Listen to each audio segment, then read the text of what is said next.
Good morning ho sa inyong lahat. Si Dr. Nada nagbabalik po. It's December 7, 2025. 30 minutes past 3 o'clock po sa umaga. Samahan po ninyo ako sa aking munting channel para talakayin natin ang maiksing topic natin ngayong tinatawag na health information.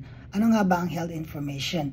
Ito po ay yung mga bagay-bagay na related po sa ating kalusugan at wellness. Ano nga bang mga examples ng health information? Ito po ay yung mga naging sakit natin noon, sakit natin ngayon, mga gamot na tinik natin noon or ngayon, mga procedures or surgeries na nangyari in the past at saka recently. Ano nga bang kalagayan nito? Ito po ay para maproteksyonan ka. Maaari po kasing magamit ito para i-blackmail ka. Okay? Maaaring magamit ito para i-deny ka ng mga services. Kagaya ng pag nag-apply ka ng trabaho, nag-apply ka ng life insurance, at saka health insurance, especially ho dito sa Estados Unidos kasi hindi ho universal healthcare ang sistema natin. Pwede rin po itong magamit para i-blackmail ka yung mga katrabaho mo, friends, or even family na hindi masyadong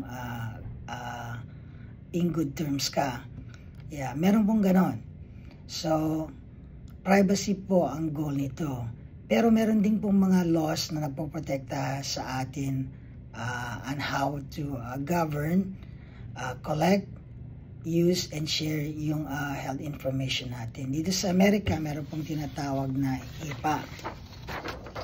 Ito po yung Health Information Portability and Accountability Act. Sa Canada naman, meron pong tinawag na PIPEDA or Personal Information and Protection Electronic Documents Act.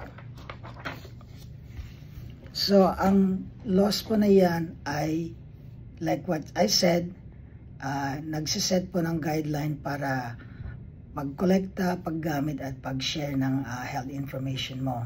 Kaya kung mapapansin nyo, kung pumupunta kayo sa ospital, magpapagamot sa clinic, or kahit sa dentista, meron kayong pinifill out na paperwork.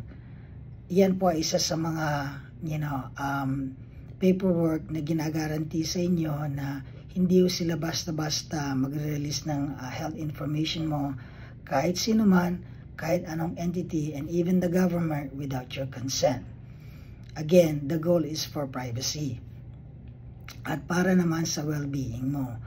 A good example po nito, kung meron kang naging sakit na infectious in nature, okay, like sexually transmitted disease, or yung mga hepatitis, or even HIV, hindi po, you can keep that until you die, if you don't want to share it to people.